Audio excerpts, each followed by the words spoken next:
বাংলাদেশ জাতীয়তাবাদী দল উনাকে আমাদের সবচেয়ে দুর্দিনে ওনাকে একমাত্র ওনাকেই এই সংসদে পাঠিয়েছে। আজকে এই দলের মাধ্যমে পরিচিত হয়ে আজকে আপনারা দেখেছেন উনি কিভাবে আমাদের দলীয় চেয়ারম্যান জনাব তারেক রহমানের বিরুদ্ধে কটাক্ষ করে। জনাব তারেক রহমানকে তারা উনি উপহাস করে।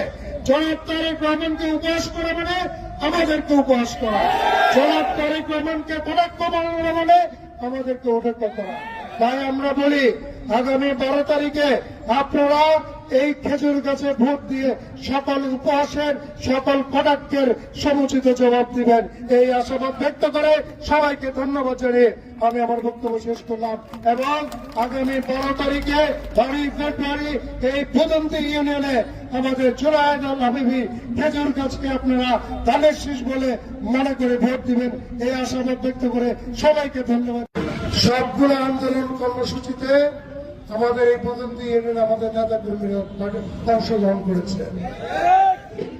তারপর ঢাকা, সিলেট, তারপরে কি বলে কুমিল্লা, প্রায় প্রতিটা আন্দোলন কর্মসূচিতে আমাদের এই পদন্তি ইউনিয়ন কর্মসূচি করেছে। এবং সবচেয়ে ভালো দিক হল যে পদন্তি ইউনিয়ন আমাদের একটা সুসংগঠিত ইউনিয়ন। এই ইউনিয়নের আমাদের প্রতিটা অঙ্গ সংগঠনের আমাদের এই কমিটি আছে এবং তাদের মধ্যে কিন্তু খুব একটা মতবিরোধ নাই, তারা খুবই একটা ঐক্যবদ্ধ ইউনিয়ন এই পদন্তি ইউনিয়ন।